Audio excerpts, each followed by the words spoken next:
Drew McIntyre, I see this as I'm coming home and stop, not you. I gotta shut Siri off. She interrupts me all the time.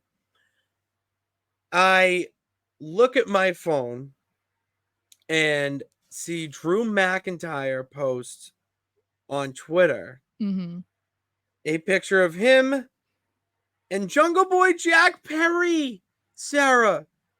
And the caption of the picture was real picture, cry me a river. Like, iconic. I'm not kidding. This might be the best feud. This is going to go down as like a Hall of Fame feud. If it continues, the layers. This is why I feel like Drew McIntyre does not get the credit that he deserves. Okay?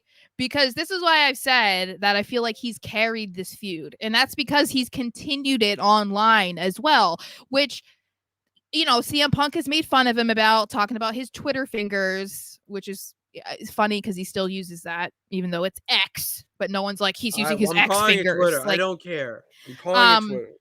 But, you know, that might be a criticism that people want to use. However, CM Punk was gone. So the easiest way for him to still be able to incorporate Punk in this feud that they clearly both want to have, and they've expressed it. They wanted that match at SummerSlam. This is the easiest way for Drew to keep that going and to keep fueling the fire and to be able to say things that he wouldn't be able to say on national television because it was either, you know, it had curse words or it might be too provocative, whatever. And he gets people talking. Like, even though this was a photo that he posted with a great caption, it has been deleted. But no need to why. This is just like the level that he keeps taking it is hilarious because you have to be a pretty well-versed wrestling fan to even understand the context of that photo. You know, like you need have to know ball. You have to know ball. You do, yeah, because otherwise you're just going to be like, oh, who is that? Is that a fan? Like, who is this guy? Why am I supposed to care who that is? Or, okay, that's Jack Perry. Why do I care? Like, what, you know, it's like, oh, it's Luke Perry's kid. That's adorable. Is it controversial because he's a WWE talent and he's AEW? Like, you know, you have to be involved in CM Punk's story.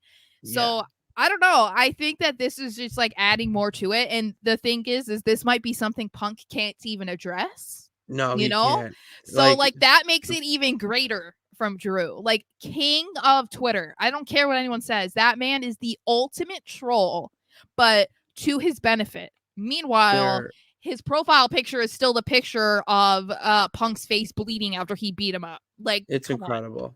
My favorite thing about this is actually something I heard on the Chris Van Fleet podcast was it's stuff like this that separates the WWE fans, the AEW fans, and the wrestling fans. There is a clear difference in that. And you have to be a wrestling fan to understand the context. And there's way more of them out there that I think anyone realizes. And that's what matters at the end of the day, is that it's that type of thing. And if you don't know what it is, we put out there, you're going to go friggin' look up the whole story. Yeah. And boom, you're interested. You now know more about stuff. Like, it's so good for the product as a whole. And it's involving stuff that is part of everyday life for people now, which is social media. A lot of people get their news from social media. A lot of people seek entertainment from social media. And so Drew McIntyre utilizing his following and you know, the controversy of posting something like this, like, it's brilliant. It's insane. I don't agree with Jay, obviously, because he says I can't give credit for keeping a feud going online because I don't notice Drew's tweets. Well, if you don't follow him, that's one. Jay, that's an issue, not an issue me, my dude. And also, I know, I'm sorry. If Drew did not continue pushing this feud online when Punk was gone, we wouldn't be having a Punk versus Drew McIntyre match at SummerSlam. You wouldn't care. Like, No, you would be like, what? You wouldn't. They'd be trying to force that match for us because it was something that maybe they had discussed. But like otherwise, Punk would have just had a triumphant return, you know, like 2 weeks before SummerSlam, and then maybe he would be the special guest referee in something, you know, because he was just cleared. There would be no connection between him and Drew if Drew didn't continue this online, because he only has so much opportunity to talk his stuff on Raw every week. If he didn't then like pull you in and make it more controversial online, why would we care? So I disagree.